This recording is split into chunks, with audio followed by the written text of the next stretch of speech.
အားလုံးပဲမင်္ဂလာပါဗျနော်ကျွန်တော်ဒီနေ့တော့ပေါ့နော်ဒီ engineer တွေတည်တည်ထိုက်တဲ့ software တွေအကြောင်းပေါ့နော်ဒါလေးရှင်းပြနေတဲ့အထက်ကဘေးဟာလေးတစ်ခုကိုပြောချင်လဲလို့ပြောရင်ပေါ့နော်ဒီကျွန်တော်တို့ဒီ computer ထဲမှာပေါ့နော် file တွေသိမ်းတဲ့အခါမှာ file တွေပို့တဲ့အခါမှာသုံးဖို့လိုတတ်တယ်ပေါ့နော်ဒီ zip file ကိစ္စလေးပေါ့အဲ့ဒါလေးကျွန်တော်တို့ကပြောချင်တယ်နော်အဲ့တော့သူကzip file လောက်တာဆိုတာကတော့ file တွေကိုပေါင်းပြီးတော့ပေါ့နော်တစ်ခုတည်းအနေနဲ့ကျွန်တော်တို့ကပေါင်းလိုက်တာပေါ့နော်ပေါင်းလိုက်ပြီးတော့အဲ့ဒါကို email ထဲမှာပဲဖြစ်ဖြစ်ပေါ့နော်တရားနဲ့တရားပို့တဲ့အခါမှာပဲဖြစ် zip file နဲ့ပို့ရင်ပို့ပြီးတော့ထိရောက်တာပေါ့နော်အဲ့တော့ကျွန်တော်တို့ကဒါ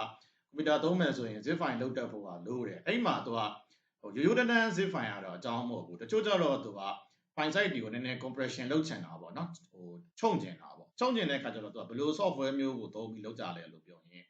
raw file အနေနဲ့သူကပို့ကြတာပေါ့နော် raw file အနေနဲ့ပို့တယ်အဲ့ဒီ raw file အနေနဲ့ပို့တဲ့အခါကြာရင်ကြတော့သူကကိုယ့် set ထဲမှာဒီ raw software ကိုပေါ့နော် raw file ကိုဖြည့်ဖို့အတွက်သူက software ရှိမှသူကဖြည့်လို့ရတယ်အဲ့ဒါလေးကတကယ်တော့တော်တော်များများကွန်ပျူတာနဲ့ရင်းနှီးရဆိုရင်တော့သိတာပေါ့နော်ဒါပေမဲ့လည်းအဲကြတော့လေ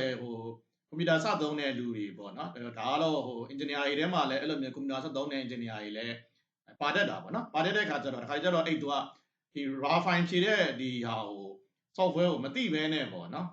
raw file တွေပို့လိုက်ရင်ဖြည့်မရဘူးလို့ကြည့်မရဘူးလို့အဲ့လိုမျိုးတွေကျွန်တော်တို့ကဖြစ်တတ်တာပေါ့နော်အဲ့တော့ကျွန်တော်တို့ကတကယ်တော့ကိုယ့်ကွန်ပျူတာထဲမှာဘယ်လို software ကိုသင်ထားရမလဲလို့ပြောရင်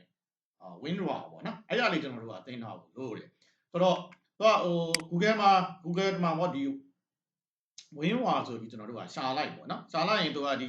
WinRAR ရဲ့ website ရောက်သွားလိမ့်မယ်ရောက်သွားရင်သူကဒီမှာသူ version ပေါ့နော်ဒီ version ကိုသူကdownload ဆွဲလို့ရ download ဆွဲလိုက်ပေါ့နော်လောလောဆယ်ကိုကfree version ပဲသုံးမယ်ဆိုရင် free version ပဲသူက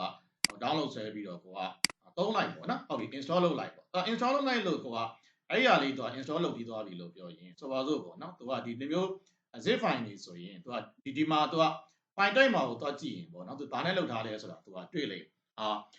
WinZip လားဟာလား WinRAR လားပေါ့နော်ဒါဆိုကျွန်တော်တို့ကraw software ရှိမှကျွန်တော်တို့ကဒါဖြည့်လို့ရတာပေါ့နော်ဒါ raw software ရှိရဆိုရင်တော့ဒါဒီ file ကိုကျွန်တော်တို့ကဒီလိုမျိုး click လုပ်လိုက်တာနဲ့နေသူကဒ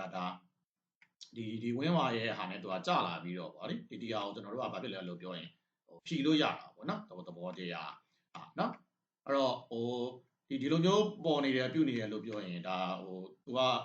professional version ဝယ်ခိုင်းတဲ့သဘောမျိုးပါဒါဝယ်လဲရပါတယ်နော်ဒီလိုမျိုးလေးကျွန်တော်တို့ကဒါရှိရင်ဒ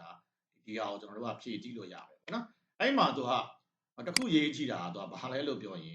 ဒီ raw file တွေကိုဖြည့်တဲ့အခါမှာပေါ့နော်ထားပါတော့နော် regulate ထောက်ပြီးတော့ကျွန်တော်တို့ကဒီ extra here ဆိုပြီးဖြည့်လိုက်ရင်ခါကြရင်သူက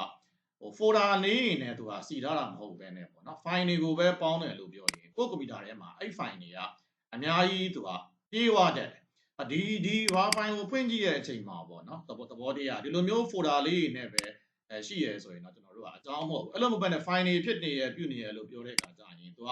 regulate တစ်ခါတည်းထောက်ပြီးတော့ extra here ဆိုရင် file တွေကပြေးနေတတ်တာပေါ့နော်အဲ့တော့ကိုကတကယ်တော့အဲ့လိုမျိုးဆိုရင်တစ်ခါတည်းဒီ extra here ကိုမသုံးဘဲနဲ့ဒီ extra file ပေါ့နော် extra file နေနဲ့သူက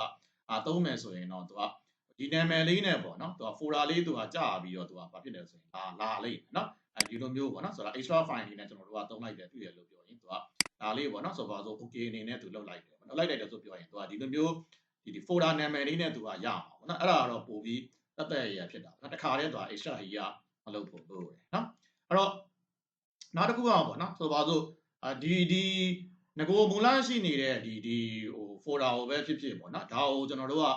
raw file လုပ်ချင်တယ်လို့ပြောရင်လည်းသူက regulate ထောက်ပြီးတော့ဒီမှာမလုပ်လို့ရလဲလို့ပြောရင်ဒီ add to archive ပေါ့နော်တခါတည်းသူက raw term လုပ်တယ်ရတယ်ဒီ add to archive ကိုကျွန်တော်တို့ကသွားပြီးတော့အဲ့မှာသူက raw အနေနဲ့ပေးချင်တာလား zip အနေနဲ့ပေးချင်တာလားဒီလိုမျိုးကျွန်တော်တို့ကရွေးလို့ရတယ်WinRAR ရဲ့ကောင်းတဲ့အချက်တစ်ခုကဘာလဲလို့ပြောရင်သူကဒီ file ကိုသူက passport ခံလို့ရတယ်ဒီနေရာလေးမှာကျွန်တော်တို့ကဒီ set passport ဆိုတာရှိတယ်အဲ့ set passport လို့သူကလုပ်ပြီးတော့ထားပါတော့เนาะဒါ passport ကိုကပေးလိုက်တခုကရှိတာကိုဒီ passport တော့ကိုကမှတ်မိနေဖို့လိုတယ် passport ကမမှတ်မိရင်တော့ကျွန်တော်တို့ကဒုက္ခရောက်မှာပေါ့နော်ဒါလေးကျွန်တော်တို့ကပေးပြီးတော့ okay နှစ်လိုက်တယ်လို့ပြောရင်သူကဒီ passport နဲ့သူကဘာဖြစ်သွားမလဲလို့ပြောရင်သူကခံထားပြီးမှာเนาะအဲ့တော့ဆိုလိုချင်တာကဒီ file ကိုကျွန်တော်တို့ကဖွင့်တော့မယ်ပြီးတော့မယ်ဆိုရင်သူကဘာလို့မလဲလို့ပြောရင်သူက passport လုပ်မှာပေါ့အဲ့ passport လေးကတော့ကိုကပြောဖို့လိုတယ် passport မသိဘူးလို့ပြောရင်တော့အဲ့ file ကိုသူကဖွင့်မရဘူးပေါ့နော်ဒီလိုမျိုးဆိုကျွန်တော်တို့ကဒါလေး click လိုက်တိုင်းနဲ့ပြန်နေသူကဘာတောင်းတော့မလဲလို့ပြောရင်ဒီဟာပေါ့နော်ဆိုလိုချင်တာ ဆိုပါစို့နော်ဒါမျိုးလေးကျွန်တော်တို့ကရှိတယ်ထားပါတော့နော်ဒီဟာကိုကျွန်တော်တို့ကဖြည့်တော့မယ်ပေါ့နော်ဒါလေးကျွန်တော်တို့က extra here ဆိုပြီးဖြည့်တော့မယ်လို့ပြောရင်သူကဒီမှာ passport သူကတောင်းလိုချင်တာဒီ passport ရမှာတော့ဘာဖြစ်မလဲလို့ပြောရင်သူဖြည့်လို့ရမှာပေါ့နော် passport ကျွန်တော်တို့ကပြန်ရိုက်ထဲမှာဒါဖြည့်လို့ရမှာဒီလိုမျိုးကိုကမှတ်ထားဖို့လို့တယ်ဆိုတော့ဒါကတော့engineer တော်များတော့သိပါတယ်တချို့ကျတော့လေကွန်ပျူတာ73 5စာဘာညာဆိုတော့မသိကြဖြစ်တဲ့ခါကျတော့ဒါ engineer တွေသိတဲ့ software ထဲမှာလည်းဒီ raw file လောက်တာပါတယ်ကျွန်တော်တို့က email တွေဘာတွေပို့ရလို့ပြောရင်တခါတည်းကျတော့ဒီ raw file တွေနဲ့ပေါ့နော်ဒီလောက်ပြီးတော့ email ပို့တာပို့ပြီးတော့အဆင်ပြေတာပေါ့နော်ဆိုတော့ဒီ raw file လောက်တာကိုလည်းကိုကသိထားရင်ကိုယ့်အတွက်အကျိုးရှိမှာပါဒါလေးကျွန်တော်နောက်နေ့ share လုပ်ပြီးဖြစ်ပါတယ်ကျေးဇူးတင်ပါတယ်